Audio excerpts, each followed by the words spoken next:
All right, we are calling the Recording in progress. Administration and Public Works Committee meeting, Monday, July 12th, 2021. We have a quorum.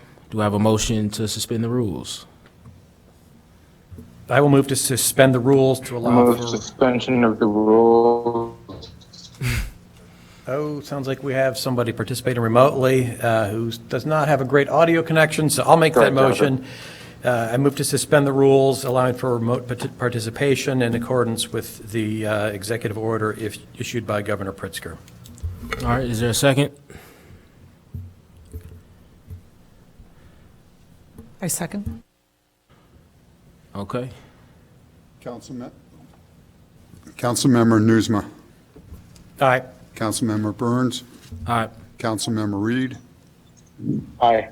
Councilmember Kelly. Aye. Do you need a motion to approve minutes?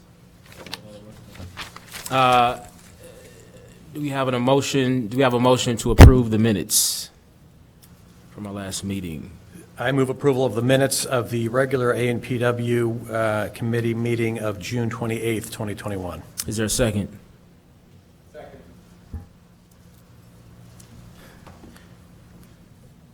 Councilmember No discussion? No. Okay. Councilmember Newsma. Aye. Councilmember Burns. Aye. Councilmember Reed. Aye. Councilmember Kelly. Aye.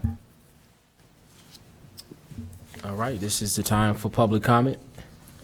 We have two public comment, and first would be Jacob Isaacson. They have 2 minutes. Thank you. Yeah, I'm actually wasn't totally sure that this was the forum to make this comment, but I'm here to express my feelings about the lack of dog parks in the city, and the fact that we seem to be on the right track where there was a plan to build a new one and there was money already allocated for it.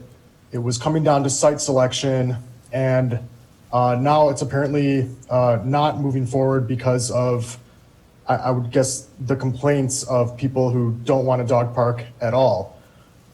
So we've been living in the city for about 1.5 years, and my dog needs exercise like most dogs. And once a day we go to a park to play fetch. We can't do that because we don't have a backyard, so we can't do that at home. We don't have a car or 2 cars, so I can't during the day drive to Pooch Park. And it seems to be that there is no real push to make this happen, and I don't understand why. And so I want to just be here as a resident of the city and as someone who's just trying to be a good neighbor and follow the rules to say that I have to break the rules of the city every day just so that my dog can play fetch. And I don't want to do that anymore. It makes me uncomfortable. I think that the city has a weird thing about dogs in a lot of ways. And it's the only city that I've lived in, certainly in my life, and for the most part that I can think of, that has such a weird dog unfriendly thing going on. And so I'm here to say Evanston needs a dog park. It needs multiple dog parks. And they don't even have to be dog parks. They just have to be places where dogs are allowed to run safely and without breaking the law. That's it. I really hope that that can happen. And again, if I need to say this in the city council meeting at 6, I'll do that as well. I just wasn't totally sure if this was the forum for that. Thank you for the time. Perfect. Thank you, Jacob. Next is Tina Payton.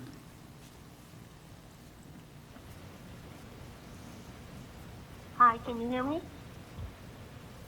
Yep. Hello? Okay, hi. I would like to talk about a 6 agenda item, and it talks about giving $75,000 for vacant property. So I want to know, a couple of months ago, there was another $175,000 given for the same purpose. And I would like to know why and who got the first $175,000? Where is the list of people that the public can see who got this money? Since they claim that landlords like myself do not qualify for it. And I hope that the lady that owns all the properties that are boarded up on Emerson and Jackson is not getting this money. They were saying, oh, we're not going to give her any money and so forth. So attached is a list showing what I believe is violations against certain properties. Her property is included in this list. It's 35 properties. I don't know if they're all vacant or compliant or whatever, but it looks like there's violations against the properties. And some of the complaints are from 2015. So why should someone be getting money for a complaint from 2015 and they should have a lien on their property that like they did me for not complying or whatever? But I don't see how what kind of procedure you're using to select people that get money. And it seems like you're giving a bonus to people who are not doing the right thing. Why should they get money to fix up their property when landlords like myself or Mr. Sutton here on the line, when we're trying to do the right thing and you don't give us anything except more code violations? So I object, and I hope that you will vote no for this money to go forward until the first $175,000 is disclosed, and have some kind of procedure or disclose how people are chosen to get this money that the city is handing out. Thank you, and Black Lives Matter. Thank you, Tina.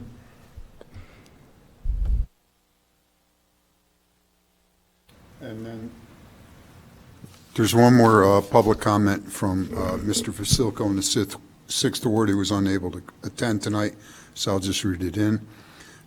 He's asking that the committee members table agenda item A7, ordinance 80-0-21, authorizing general obligation bond issues until a public hearing takes place.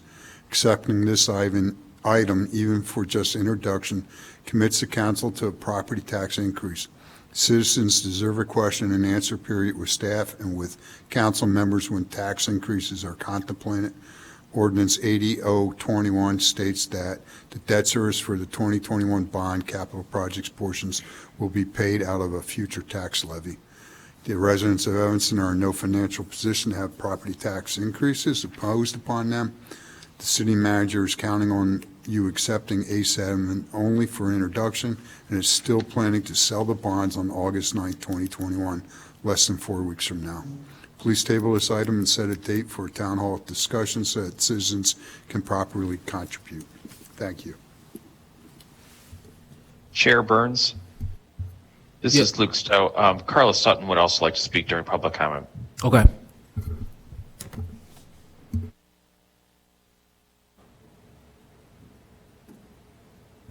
Carla Sutton, Thank are you on the line? Yep.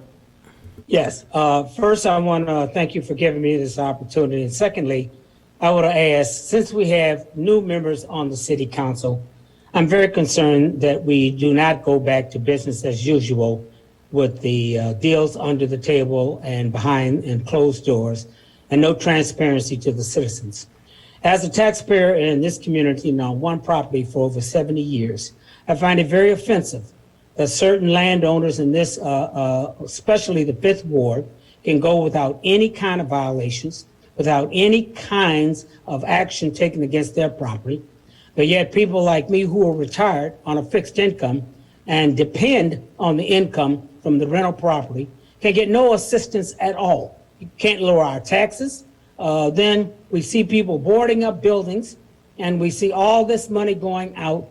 It's a very discouraging, one, as a taxpayer, and two, as a long resident of Evanston, that there should be a little bit more equity, one, in the distribution of these funds, and 2, transparency about availability of them.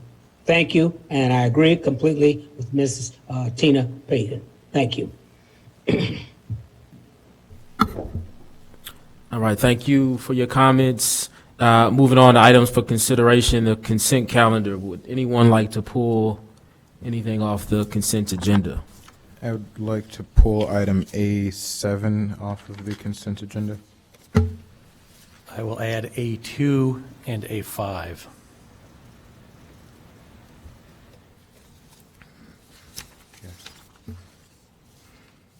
So A2, A5, and A7, right? Correct. Yes. Okay, can someone make the motion to? I'll move the consent agenda. Yep. A second? I will second. Exceptions of A2, 5, and A7. Councilmember Nusma, Aye. Councilmember Burns, Aye. Councilmember Reed, Aye. Councilmember Kelly. Aye.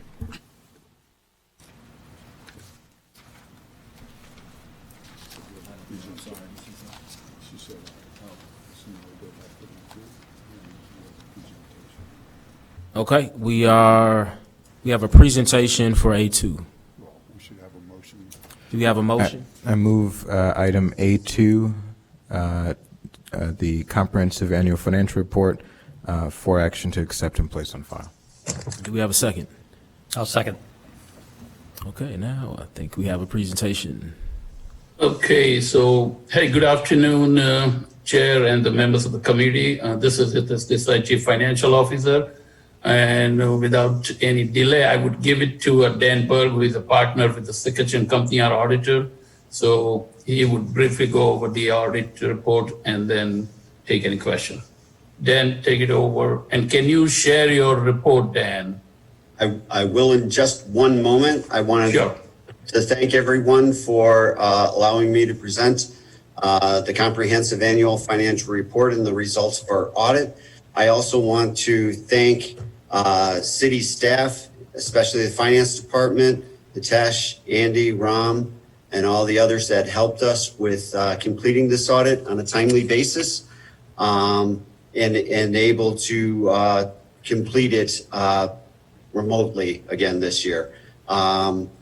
We had wonderful cooperation throughout. It enabled us to present all of these documents, and it will enable the city to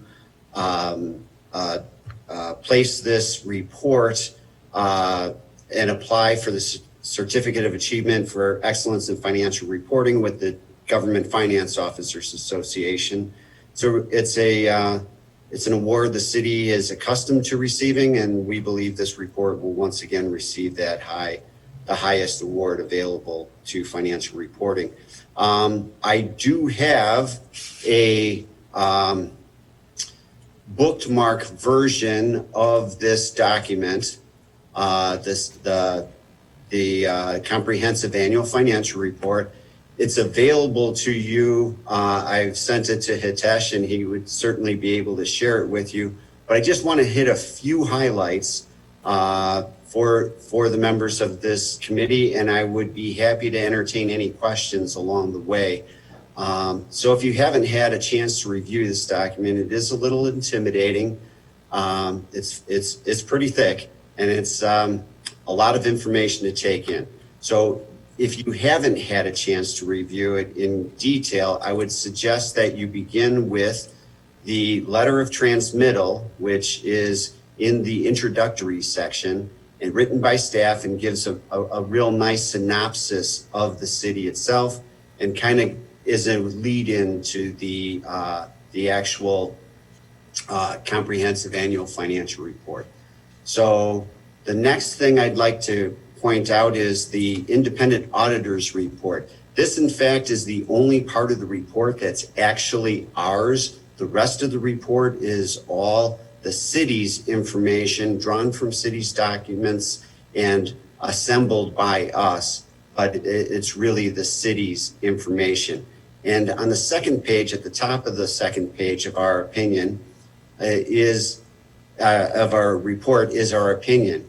This is commonly referred to as a clean opinion. We call it an unmodified opinion. It's the best opinion we're allowed to give. And it simply says that the financial statements present fairly in all material respects. So that's as good as it gets. Congratulations on another clean opinion. The next, immediately following the independent auditor's report, is the management discussion and analysis. This is written by the city on city letterhead, obviously, and it compares this year, December 31, 2020 to December 31, 2019, and explains to the reader why things changed in the manner in which they did. So this is a very important piece. It allows the city to explain to the user the whys and also what to expect in coming years. And it allows the city to put its spin, if you will, or explain anything in the financial report. It's the only place truly in the financial report where this is done. With that, I'd like to just hit a couple of real quick highlights in the report itself.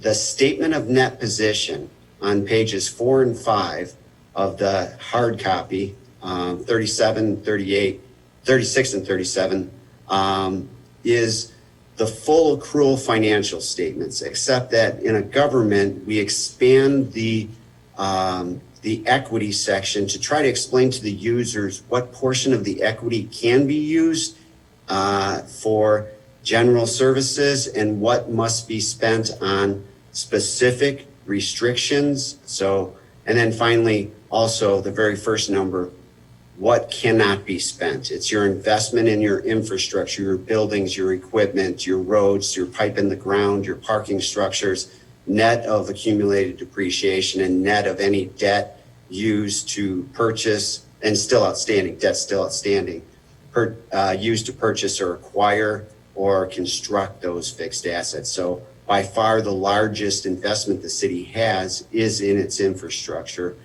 The reason for the deficit position in the unrestricted is primarily pensions and other post-employment benefit obligations for the future. The city is required to contribute to those on an actuarial basis. The actuary does a study and annually the city contributes. We have a page in the report to show the last 6 years of contributions showing the city either exceeded the required contribution or is at exactly the required contribution. So this theoretically should come down as the city's funding levels for those pension funds goes up. The next page is the statement of activities. And on the second page of it, near the bottom of the page is the change in net position and shows the beginning net position. It shows that even in a pandemic year, the city pretty much held its own. The governmental activities column, a $1.7 million reduction in net position. The business type activities, which is primarily the water, sewer, parking, etc., that increased its net position by $3 million for a net of positive $1.3 million. So if your constituents were to ask you if you were better off economically this year than last year, you would point to this and say, yes, in total, we are better off than in the prior year. The next page I wanted to hit very, very quickly is the balance sheet of for the governmental funds. Your general fund is by far the largest and most important fund of the city. And it shows here on the bottom of page 9 of the hard copy and 41 of the PDF that the city finished the year with almost $7 million in fund balance. That's almost exactly the city's goal of 16.67% or 16.6%. Its fund balance policy states that the fund balance should be targeted at 16.6% of, and then that's total expenditures for the year. So on page 11 and page 43 of the PDF, here's the total expenditures for the city's general fund of $110,000, almost 111. So if we divide the fund balance by this, we would get to that 16.6%. At the bottom of that page 11, we show that the general fund increased its fund balance from 15.9 million to 18.almost 7 million by having an increase of fund balance of almost $2.8 million. The business type activities, again, includes the water, sewer, solid waste, and motor fuel tax. Its fund balances, its net positions are shown here again. A vast majority of the fund of the net position is net investment in capital assets. And the only fund with a negative in the unrestricted is the solid waste. On the change in net position for the business type activities, we show that the water fund increased by $5.6 million, sewer by 2.7, solid waste by 600,000, and then the parking fund had a net loss of almost $6 million. That's after transferring 4.4 million, almost 4.5 million out. But before those transfers, it still was showing a loss of $1.6 million, something to keep an eye on for the future.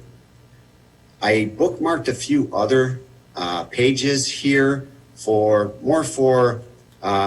you to look at down the road if you would like.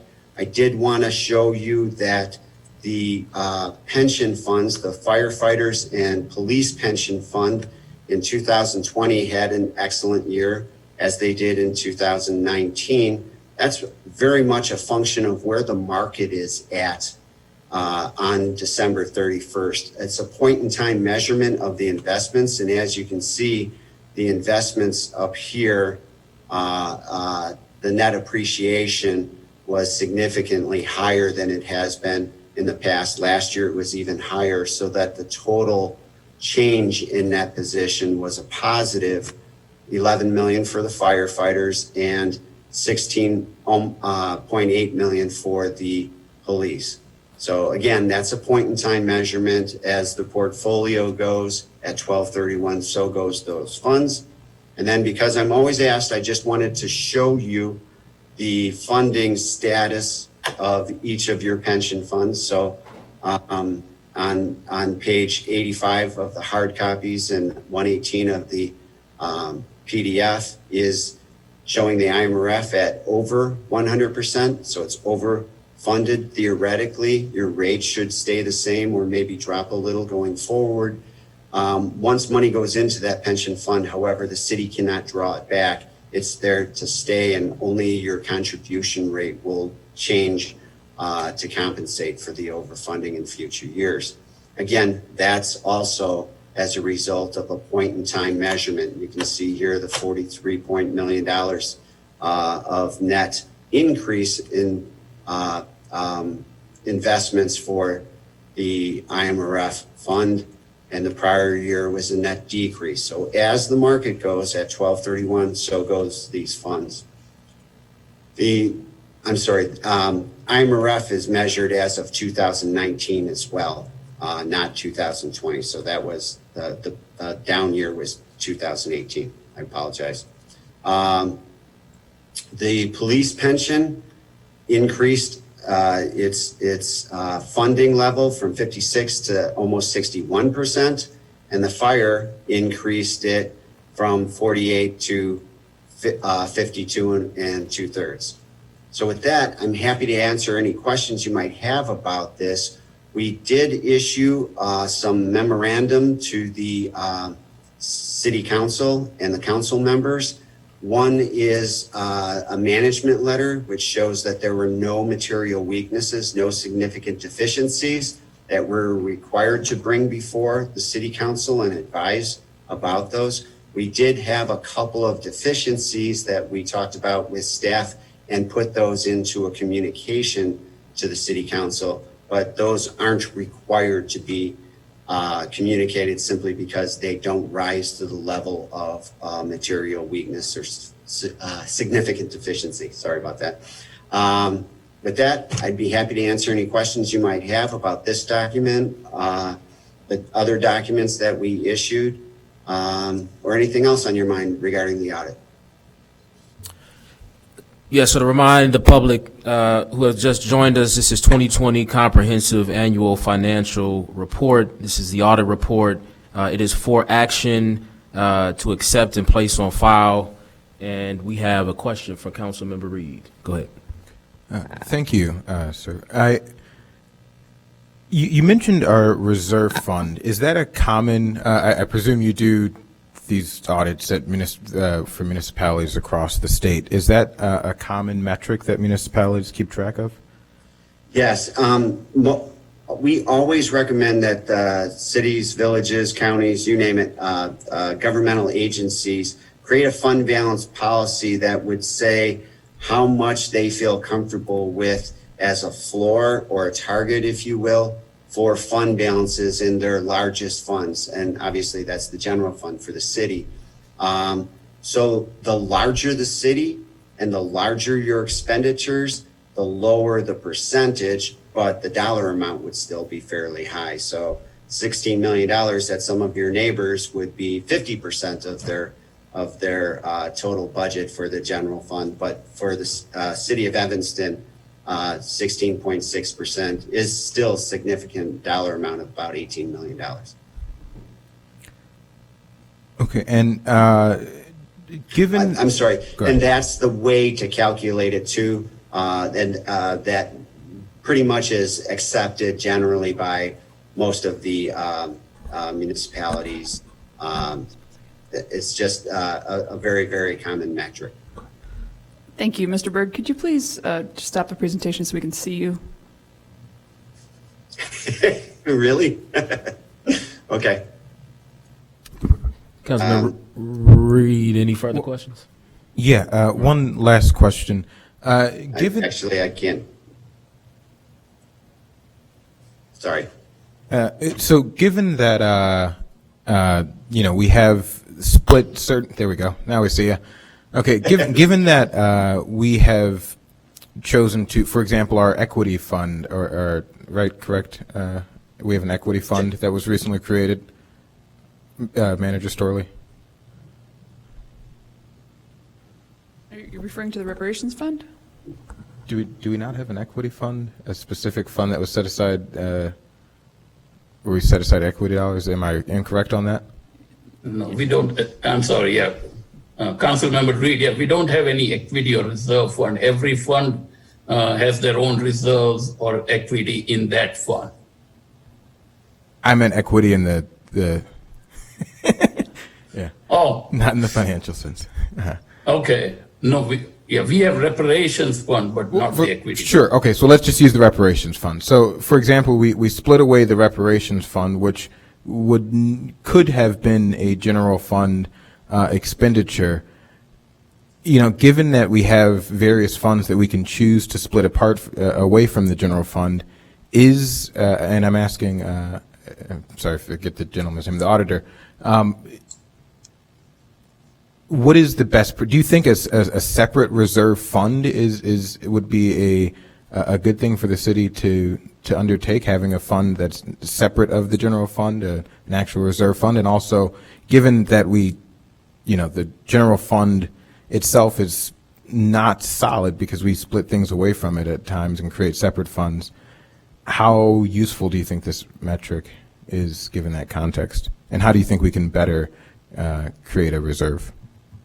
So the general rule of thumb is the minimum number of funds theorem that is used in order to show any of your legal restrictions that need separation. For instance, the state of Illinois Department of Transportation requires the motor fuel tax to be separate. So that will always be separate. The police and fire pension funds by statute need to be separated. your water, sewer, your business type activities where you want to measure 100% of the cost so that you can determine whether or not you're turning a profit and if rates are adequate to run those operations and those activities.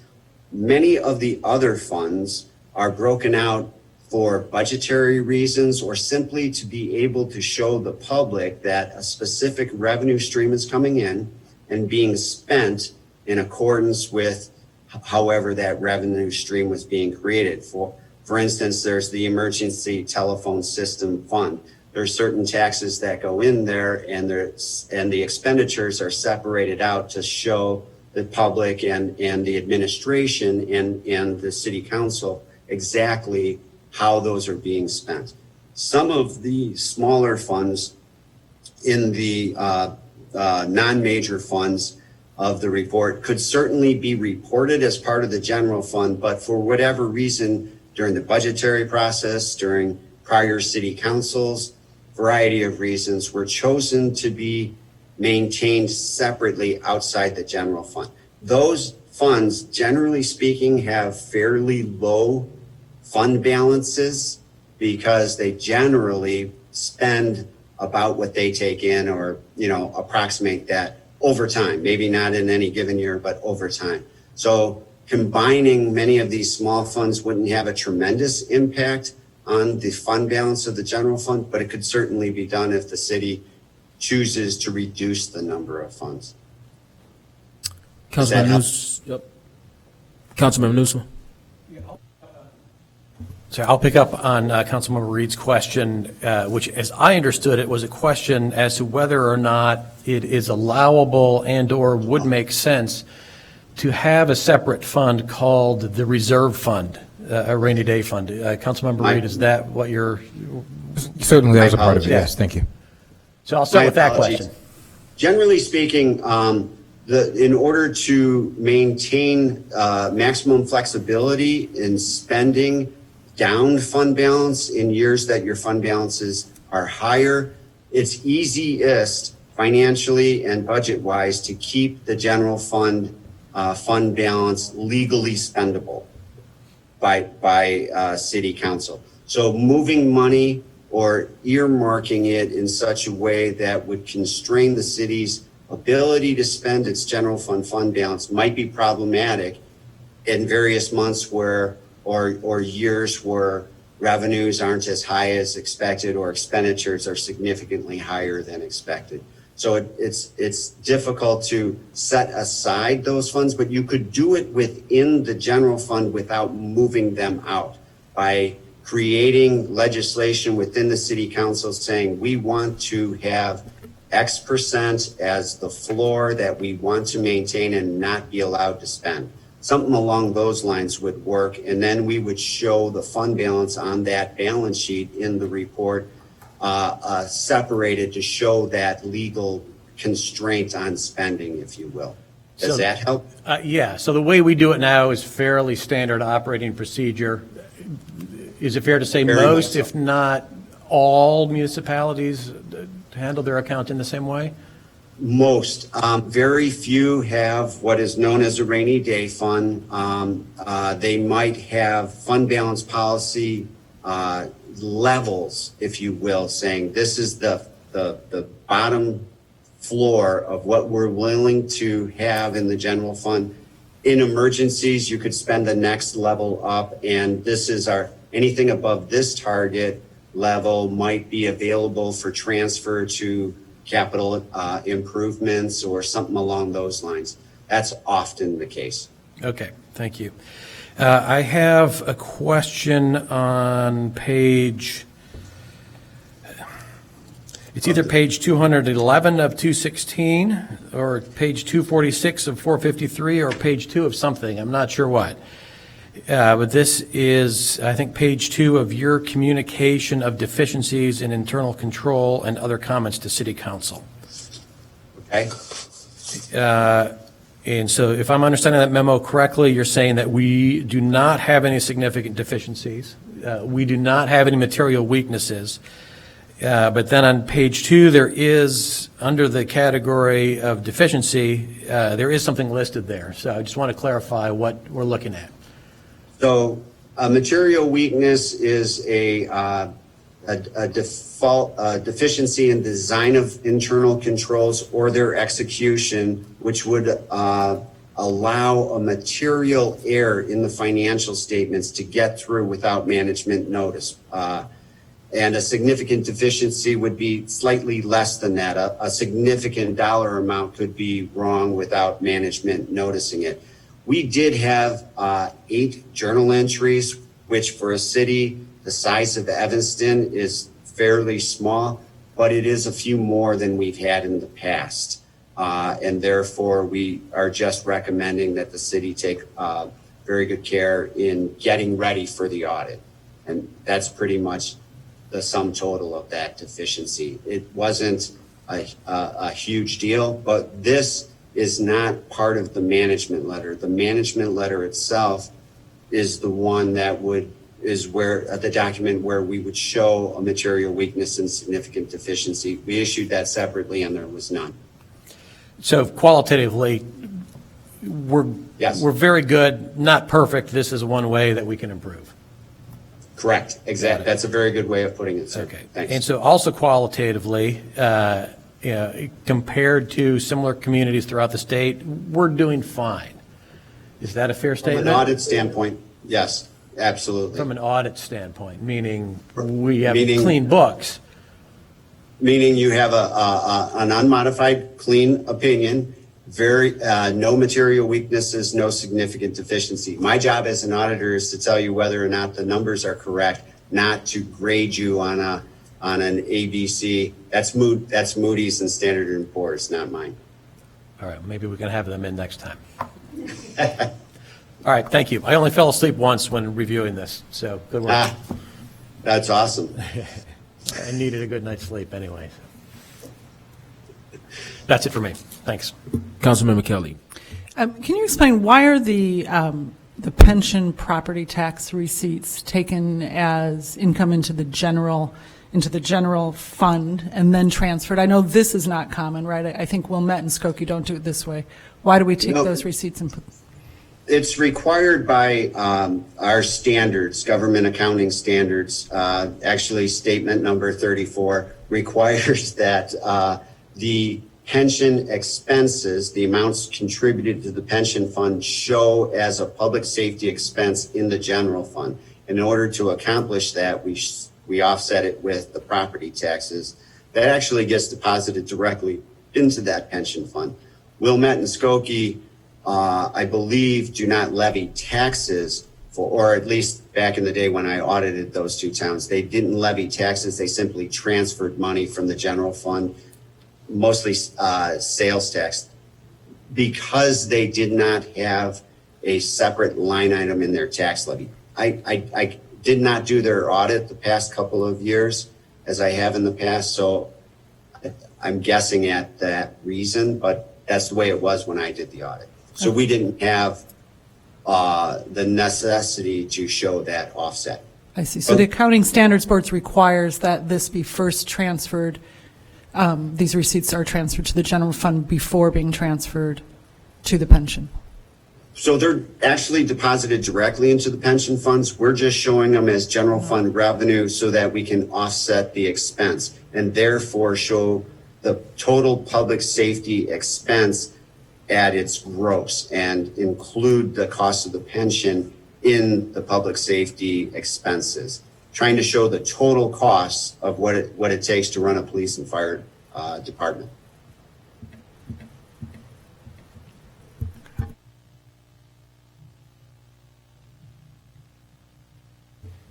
All right, this is again for action. Seeing no more questions. Director Stoneback, can you call the vote? Councilmember Nusma. Aye. Councilmember Burns. Aye. Councilmember Reed. Aye. Councilmember Kelly. Aye. All right, we are moving on to A5. Can someone motion approval? I move. I'll move A5, Resolution 66R21, authorizing the city manager to execute a contract amendment to the Commercial Business Institutional Multifamily Residential Buildings Waste Services Agreement with Groot to extend said agreement. Is there a second? Second. All right, any discussion? I know that Councilmember Reed had this held at a previous meeting pending some discussions that had been planned with Groot, so I just wanted to make sure that those discussions had occurred and that Councilmember Reed is satisfied. Yeah, but satisfied enough to move forward for now. And then we'll see. I was happy that as Director Stonebeck maybe can go into a bit of detail. Groot has made a number of changes to the way that they will report issues to the city regarding changing out trash bins. I think this is worth a longer discussion when the contract comes back up, but I think for now this is a good step. We can start getting some more data that we didn't have before and start moving in the right direction. Cool. All right, this resolution is for action. Director Stonebeck. Councilmember Newsma. Aye. Councilmember Burns. Aye. Councilmember Reed. Aye. Councilmember Kelly. Aye. Just a point of information. This was held at council, so normally would it not just go directly back to council and not have to go through committee?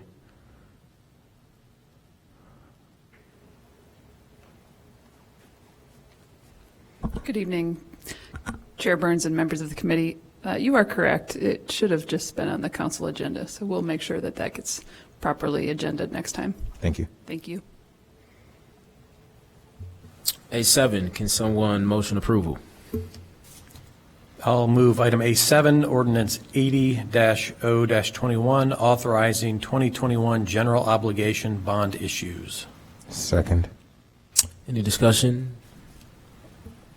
I understand there's a presentation. There's a presentation.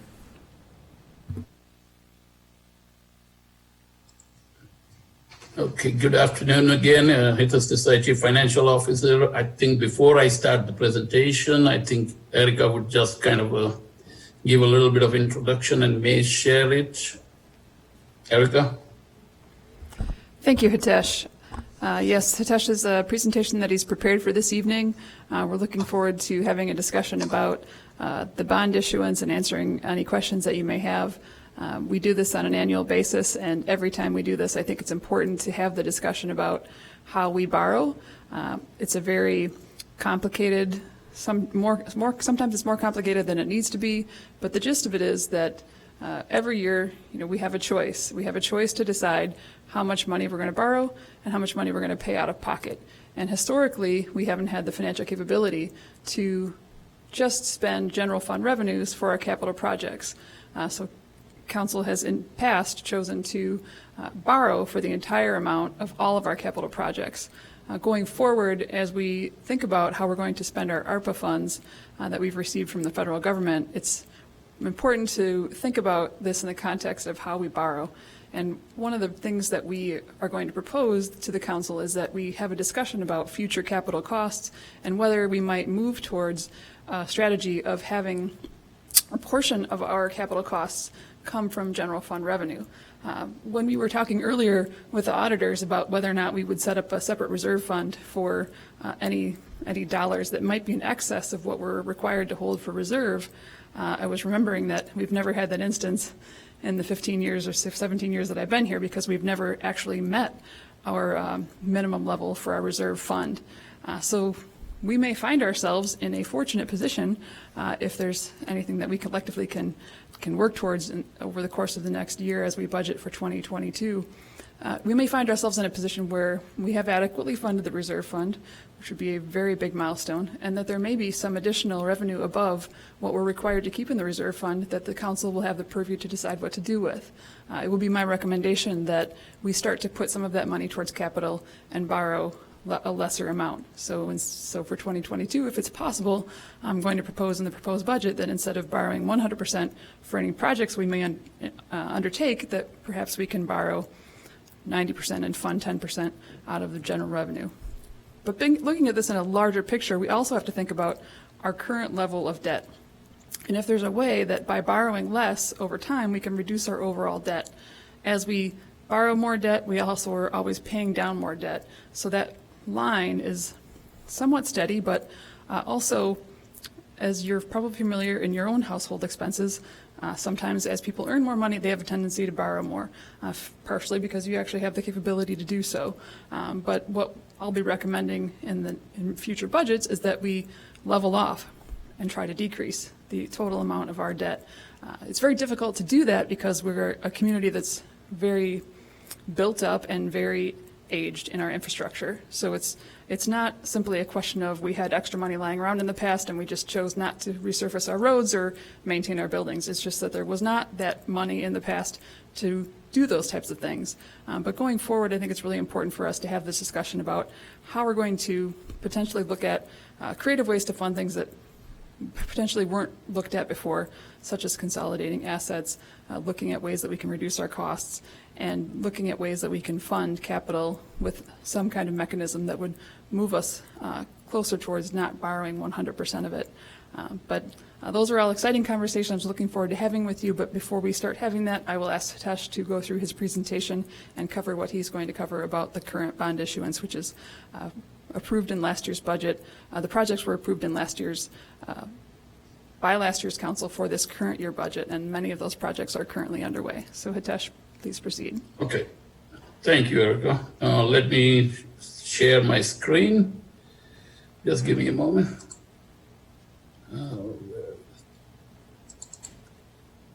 Okay, everybody can see that. Is it good? Or let me go to my presenter. Is it good for everyone? Can see everyone? It's fine. If you want to It's click fine? the start presentation, but it's fine as Yes. is. I'm just wondering where is my screen? New slide. View.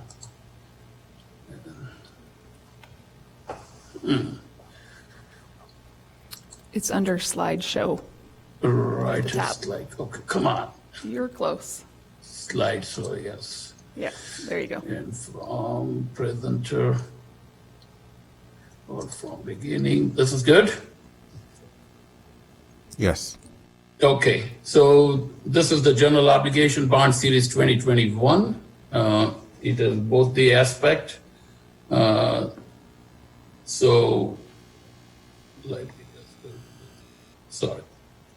Okay, so estimated par amount is 14.2 million, and these are again number based on the like May, and it includes two things. One is a CIP project, what we call a new bond money, and the other is a refunding.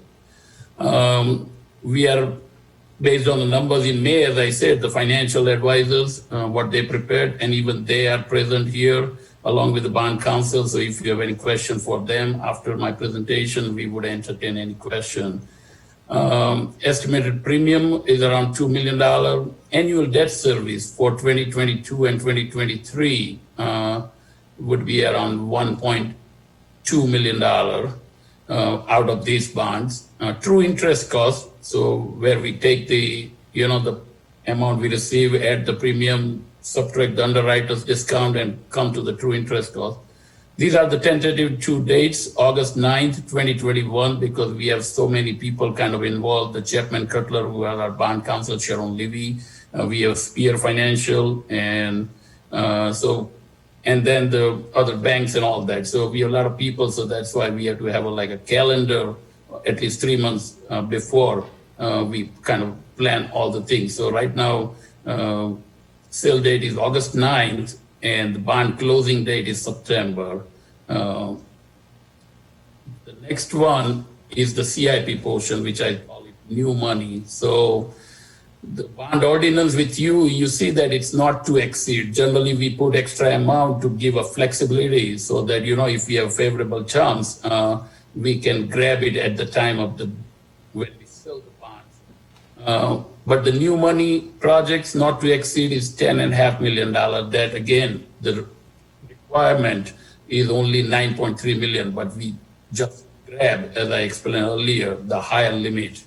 And on the second line, you see the 9.3. It includes $500,000 roughly for library projects, and no borrowing for water and parking fund. As Manager Stoley kind of alluded to, that we are kind of planning to seek council's approval to use the ARPA funds because it is an eligible expense for water fund without any restriction, and it is an eligible expense for parking fund to the extent of loss of revenue. So we are trying to kind of lower the borrowing, and that could potentially help, reduce the burden on increasing the tax rates in the future in those two, water and parking. This is the refunding portion of that. Again, the total amount is 18.5. The refunding amount, 12A series, not to exceed $8 million. Again, the actual amount is only $6.7 million. And with the premium, even the par amount would be even lower than 6.7 million. And projected savings is around $500,000 from the refunding of these things by having the lower interest rates on these bonds. Debt limit, as a home rule community, we don't have any legal limit, but the city council has adopted the debt limit in the past, and last year they approved and adopted set the debt limit at $155 million. And when I calculated that issue, I think that we would be at around $152 million. And the one reason for this is every year we kind of pay around $10 to $11 million in the principal payment. So that kind of brings down our bond payment. So I don't think we would need to kind of increase the debt limit even in the next 2 or 3 years. This is the kind of capital project summary. What are the projects? And this is like a summary of how many projects by each category. The first one is streets resurfacing, the other transportation, parks with the 2.3 million, facilities has a 1.8, and those small projects which are kind of grouped together in the miscellaneous category at $860,000. So next one is the detail of each category. So street resurfacing, these are the 3 projects. You would see that Green Bay Road, $200,000, Howard Street, $1.5 million, and Main Street, Maple to Hinman, $140,000. So it's like around $1.8 million. Transportation, you would see all the projects there. Some of the big ones are street patching program of $570,000 and Central Street Bridge construction at $610,000, along with some of the sidewalks and pavement marking projects, so add up to $1.9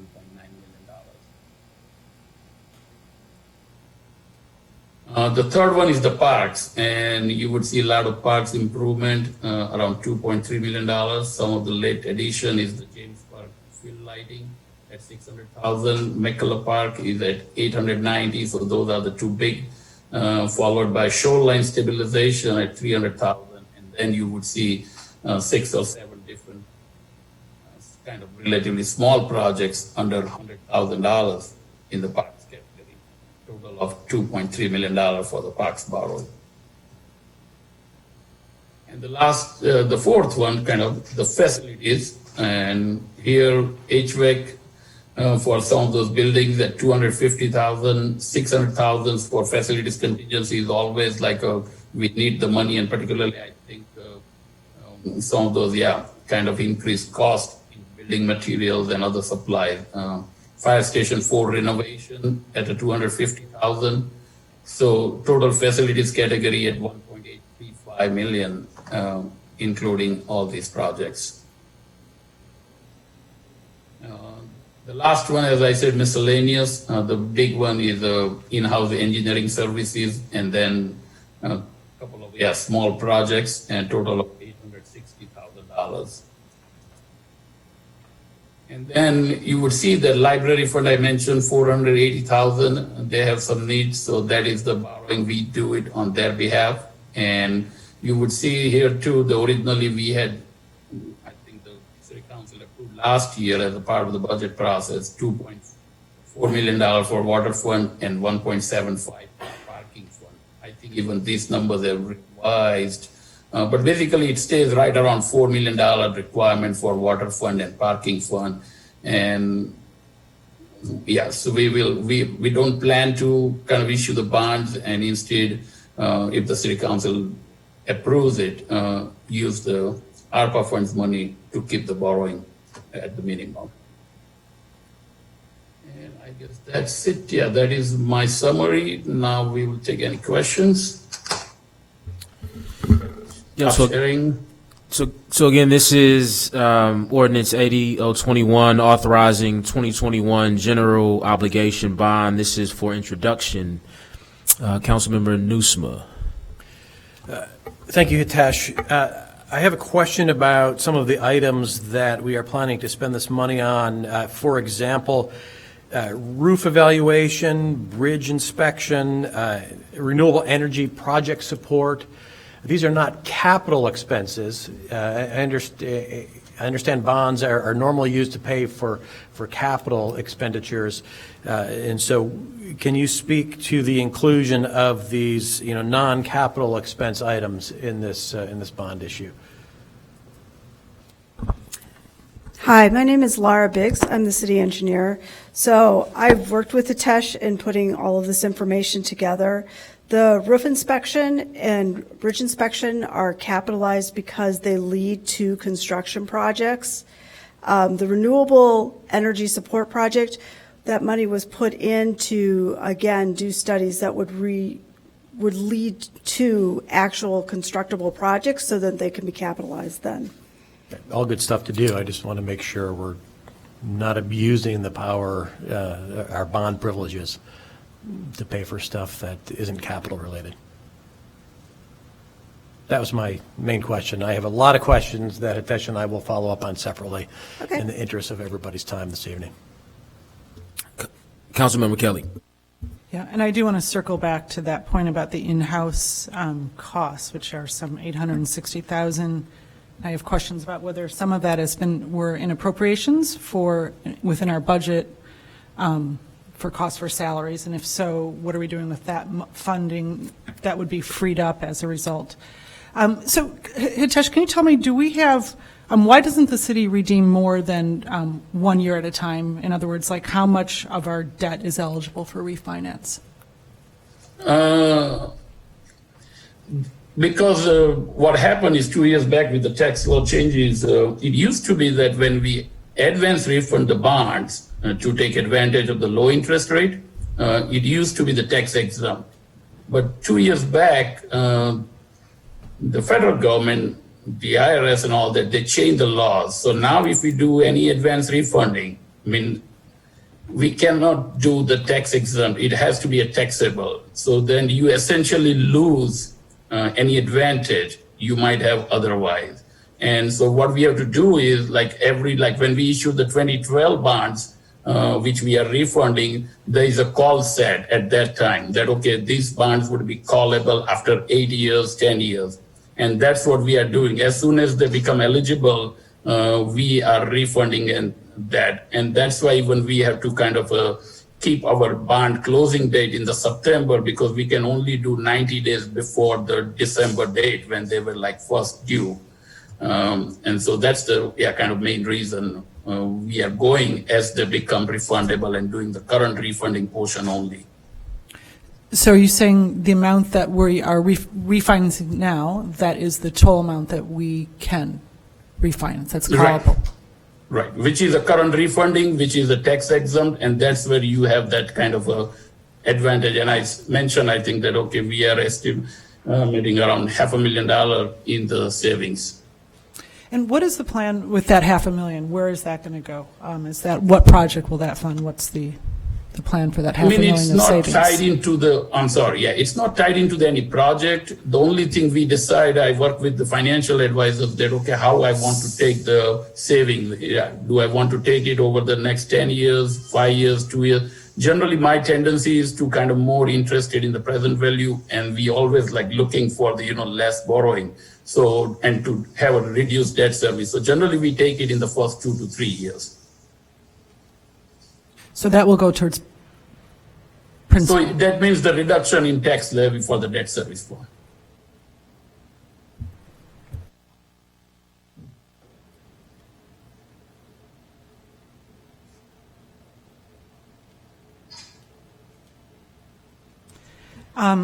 So rather than using the general obligation, I mean, we're obviously very saddled with a lot of debt in the city. Couldn't some of the proposed capital expenditures potentially be funded from the 43 million from the ARPA money? Can't any of that be? Has anyone looked to see if we can't cover some of that? Right, and that's where, but again, we already have the 3 town halls. We are seeking the, city council's input and the residents' input. And there are restrictions in general capital improvement that you can use it to the tune of your revenue loss. For water, sewer, and broadband projects, yes, we can use it without any restrictions. So I think we should wait then. We're seeking input before we, layer on yet more debt on the city. Let's see if we can't, in fact, allocate some of the ARPA funds towards some of these projects. Councilmember Kelly, it Yes. would seem City Manager Storley may have a response as well. Would you mind her? Okay. Sure. I just wanted to add on, it's an excellent question, and one that I think the whole council would benefit from fully understanding. So because we haven't fully articulated or come together on a plan for how we're going to expend the ARPA funds, we didn't want to presume that the city council would approve of us putting them towards capital. So that's why when we're proposing what we're proposing today, we decided to not include any of the other capital projects other than water and parking in the potential funding for ARPA. But the big but is, as we plan for 2022, it would be my great hope that a majority of our capital projects that we fund for next year could potentially be funded for ARPA, leaving open the possibility that we would have no bond issue next year for GO bonds. That would be huge, monumental, and very exciting. But I would not like to presume that. I would like to have the input from all the council members. We are planning to have a full discussion about ARPA again at our next council meeting on July 26th, where the council will be provided with the cumulative feedback from the 3 town hall meetings that we've had, and where the staff will lay out a big picture framework for how that money could be expended through the council's direction. So that is why we didn't include it in this particular one, especially because of the timing of when this process needs to conclude. But certainly, the most important thing we'll talk about in the next month. Thank you. And I have a question regarding the motor fuel tax and capital improvement fund balance.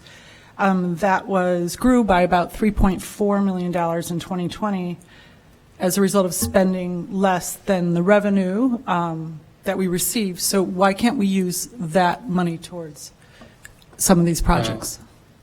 Motor fuel tax fund, I think the auditors mentioned, they have the restriction that what we can use for certain eligible projects, streets, patching and all that. Capital projects, sometimes we see the fund balance or the cash balance generally, because there is always a time lag. By the time we issue the bond, the project is underway, we pay the bills. So sometimes the number is kind of deceiving when you see, there's a $10 million cash in CIP fund, but we have a committed projects or the payment's not made, even the project's done. And so that's the reason. Hello, this is Laura Biggs again. I did want to state that we received an influx of cash into the MFT fund because we received Rebuild Illinois funds, which the state of Illinois pushed out through the MFT program, requiring it to be spent on capital improvement. And because of that, next year's street resurfacing program will be higher and involve more streets in order to spend down the Rebuild Illinois funds that we've received. I'm sorry, so the 3.4 million that we had, and so that's going towards what? So MFT is rebated motor fuel tax, but also for a few years only, it includes grant funds that are pushed out through the MFT program from the state of Illinois Rebuild Illinois program. Because of that, we all of a sudden had a big influx of cash into MFT that is required by law to be spent on capital improvement that will last greater than 20 years. So we are proposing for next year's budget, which we are putting together currently, that we will have a more expanded street resurfacing program, as that is one of the few eligible costs that the Rebuild Illinois can be spent on. And that has to be street-related capital improvements. Yes. MFT money can't be used for sewers and water. No, MFT is only used for street-related expenses and things in the right-of-way that are related to traveling.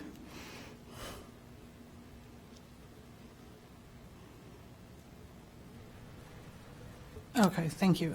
And regarding that, the in-house park department staffing, there's about $160,000 that's earmarked for in-house park department staffing, and then that other $700,000 that we discussed before for miscellaneous in-house engineering to be funded by with this bond.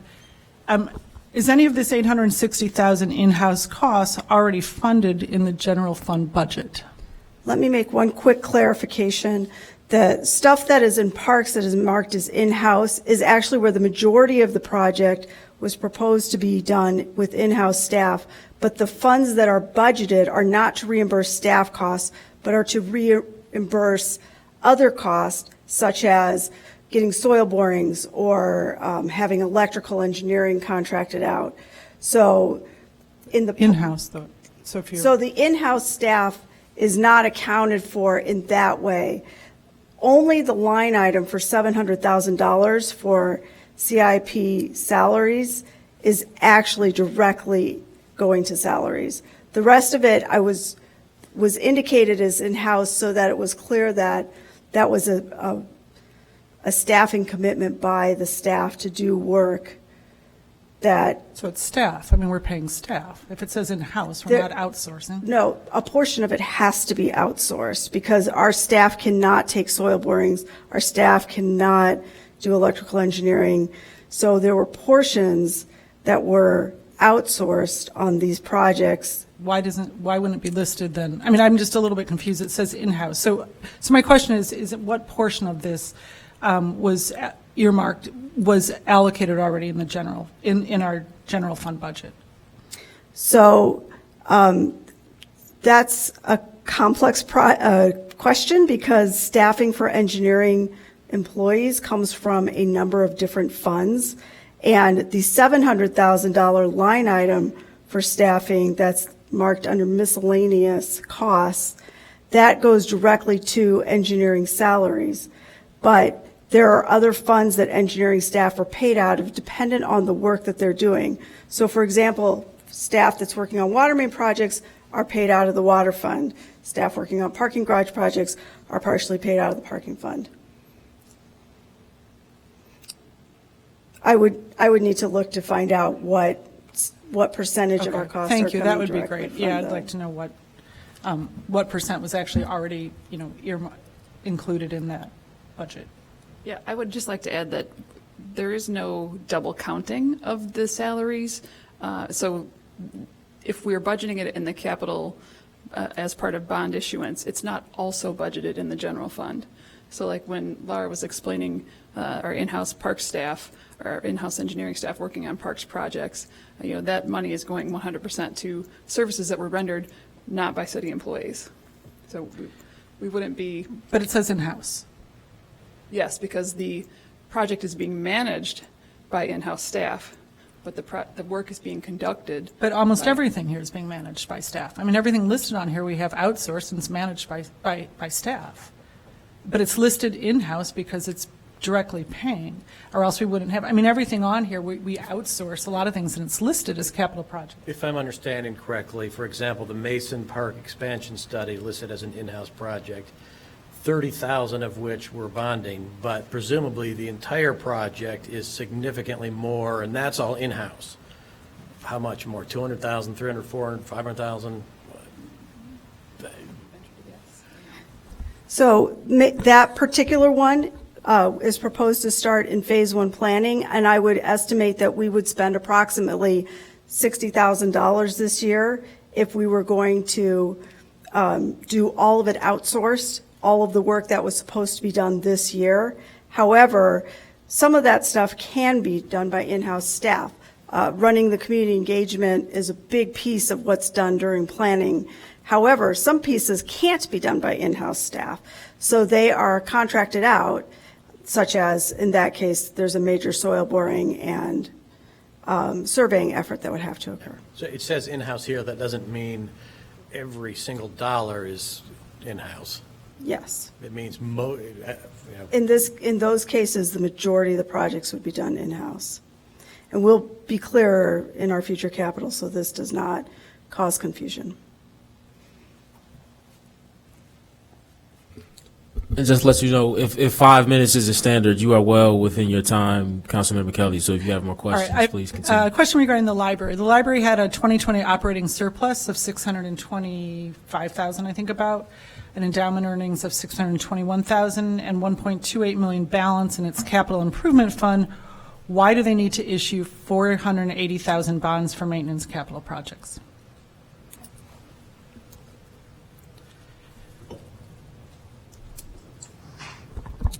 Luke, is any representative from library on the line? Great. Looks like. Can you hear me? Yes, we can. Go ahead. Hi, Karen Danzig-Lyons from the Evanston Public Library. We have traditionally worked under the city's bond process to issue debt that we then retire through the city's through the library fund, rather. And so we're working on, with Jenny Elsner's study, and year to year looking at their recommendations. I would have to work with Hitesh and Finance to confirm the numbers that you just shared, and certainly I would have to confirm the levels that are listed in capital bonds from previous years. Okay.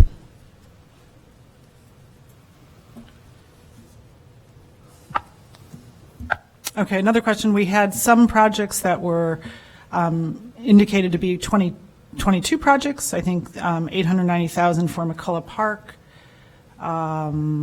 construction, $600,000 for James Park field lighting. These were capital plans for 2022. Why are they being funded now with this year's bond issues? And would a budget amendment be needed before spending can commence on these? So McCullough Park was moved forward, as was James Park field lighting, because the situation had gotten bad enough with resident complaints that we needed to move the projects forward. In the case of McCullough especially, we actually just started removing some of the equipment because it had deteriorated to the point that it couldn't wait. And with the onset of the pandemic issues, our parks are seeing much heavier use than they've previously seen.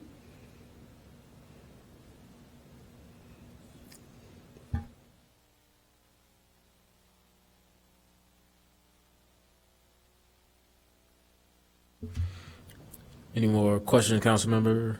Not at the moment. I'll defer to anybody else if they have questions, but. We have no additional questions. Okay, then I might just, if you give me one moment. You're at 2 minutes and 25 seconds, so you are well within your time limit, so take your time.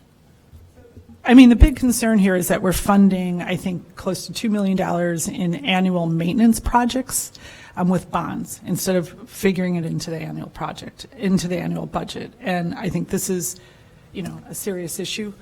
Why are we funding so much, just sort of annual maintenance projects? And I'll pull it up. Yes, if you could just let me know which projects you're referring to. Is that the additional for street resurfacing, pavement patching, striping? Yeah, and even right, or even I think park paths, I don't have it right now in front of me. Park paths, just, things that would be normal maintenance. The park pathway, I'm just going to argue that is a total reconstruction of the pathway with substantial drainage improvements. That's not really a maintenance project. The others are borderline maintenance, but there isn't a source of funding that would cover them other than capital improvement So I funds. think we really should be, I mean, maintenance projects should be figured into our budget. These should not be bonded out. I mean, I feel like what we're doing right now with these particular bonds, it's sort of like mortgaging to get your lawn care done or something. I think we're bonding out much of what we're bonding right now, and layering additional debt onto the Evanston residents should be included in our budget. I think you bring up an excellent point, and I think that that's something that we'll be working with you on as we budget for 2022. But historically, this community has exorbitant outstanding capital needs, of which there is no funding source to cover, as Lara said. If we had the money in the general fund to do all these things, we would do it. And as we talked about at our last council meeting, we have quite a large number of millions of dollars of street or sidewalks that need to be replaced with no funding source to replace them with. So there's a certain level of infrastructure that we, by silence's consent, we say it's okay for it to decay. We prioritize the things that we want to prioritize, and we fund the things that we want to fund. But when we make those choices, those are value decisions. And when we make those value decisions, other things get left behind. And our community struggles with having a consensus behind our priorities, but what we always try to prioritize is those things that are the most crucial and that we can't necessarily push off another year. I feel a little embarrassed that we have to remove some of our park equipment from our parks because it cannot be safely used anymore, and we have the same situation happening over at Chandler Newburger right now. We have a preschool that we run out of that facility, and that equipment is going to need to be removed. It's over 25 years old. We have, it's in the capital plan to be replaced, but our capital plan has, $400 million in unfunded expenses. So these are, very difficult decisions that the City Council is tasked with, and the responsibility that you have to this community to both caretake your citizens and also caretake your infrastructure is a challenge that, 153 plus years in the making. So one that we'll wrestle with as we continue to move forward. But my commitment to all of you is that I'm looking forward to having those conversations as we look at how we can better secure our financial future while trying to reduce debt, while trying to take care of all of our outstanding infrastructure, while also trying to take care of our people. Thank you. And I agree with you, Erica. I do think we need to tend to all these things, but I think it's a reflection of questions regarding budgetary discipline. And so I am very concerned about how we got to this place. And, I think we need to look at really the deep infrastructure and why we're ending up here. I also did have another question regarding, so yes, absolutely we should fund this, but this is not the way we should be funding this. We should not be funding this by layering on yet more debt onto our incredibly debt, saddled city and our residents who are suffering immensely from this, from the high property taxes. The projects that are listed also include a couple that have been canceled, like the skate park and the dog park design, as well as, and I agree, we need to look at having a dog park, as well as others that were funded in prior years by GO bonds. So what's the status of these projects, and why aren't these projects bonds funded after the work is completed? So we're sort of speculating on these. Why are these, we should really be, knowing what the costs are rather than guessing what the cost will be and then needlessly incurring sort of interest on like idle funds by just speculating what we think we're going to be spending. So when we put together the capital improvement program, we're required to put budget estimates, and these are not cost estimates. They're nowhere near as exact. In many cases, the budget is determined before we do any real planning or design, just based on past experience. And then at the beginning of the year, we start spending the money, and we are required by law to issue a resolution that says we're committing to funding these projects with general obligation bonds because we have to have a funding source that is legitimately identified. As far as there are a couple projects we're still left on, that is because the bond council started working on this project a couple months ago in order to determine our bond issue. It didn't just happen a week or two ago. Right, so what's the status then of like the skate park and the dog park design? I think that the city council needs to, at some point, provide some direction on what we want to do about the dog park. I wouldn't say that it's canceled so much as it's on hold because staff needs to have that further direction, and I think we plan to come back for that discussion later this year. In terms of the skate park, the temporary being canceled, there's a couple of options. Hitesh would need to weigh in on what kind of changes we can make. We can certainly modify the GO bonds, I think, right up to the end, but it gets harder and harder to make changes the closer we come to the actual sale. That funding, unfortunately, what's not included in the cost of the GO bond is the animal shelter, which we're going to need to incur some costs for this year that are not yet funded. So that money can, with the council's approval, be rolled over into other projects like that. So I think that there are options, and we can see about reducing the general obligation bond as the first choice.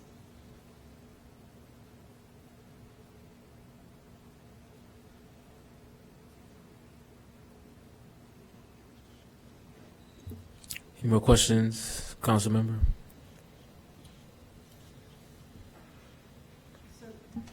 Is it right that the general fund balance from 2020 ended at about $1 million higher than the prior year? I mean, couldn't Yes. we, right? So indicating that there's likely to be enough surplus to cover annual maintenance projects.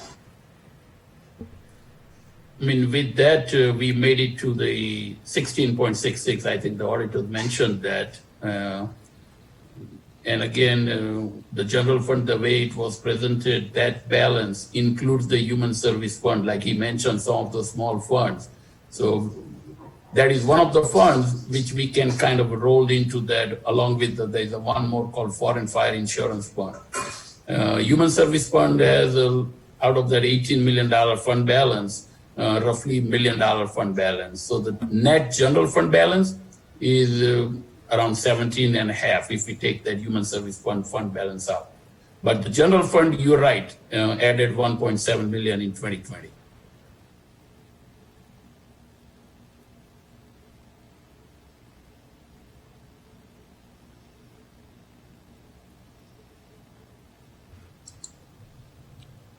Any remaining questions? You have about 30 seconds left. Yeah. I think I'd really like to, maybe at council, hold this. I'm really concerned about a lot of questions regarding the library, regarding looking at the ARPA funds and what could actually be allocated towards some of these expenses, about, some in-house allocations. I want to do everything we can not to increase the debt. So thank you for answering my questions. All right, so if I'm clear, the motion that's still on the floor is approval of ordinance 8021, authorizing 2021 general obligation bond issues. This is for introduction. Seeing no more discussion, we can call the vote. Councilmember Nusma. Aye. Councilmember Burns. Aye. Councilmember Reed. Aye. Councilmember Kelly. Aye.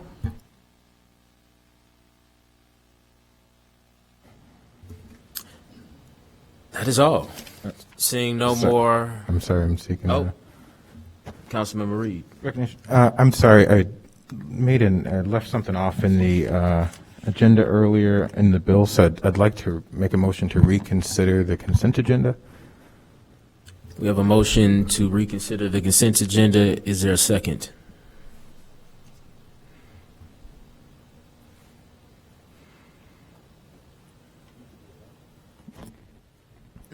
Is there a second? Do you want to repeat your motion one more time? Motion to reconsider the consent agenda. Okay, second. Okay, there is a second. A To discussion. make an amendment to an item in the consent agenda. Very quick amendment.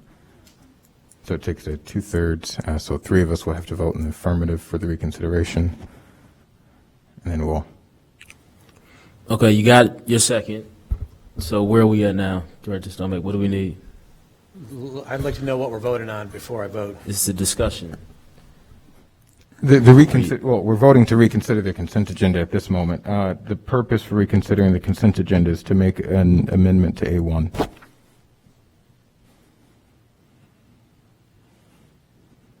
All right, seeing no more discussion, we can call the vote. Councilmember Nusma. No. Councilmember Burns. Aye. Councilmember Reed. Aye. Councilmember Kelly. Aye. Okay, well, the consent agenda is not reconsidered. I would like to make an amendment to A1 to include an invoice for Jordy Amaral, which the clerk and the city manager are in possession of.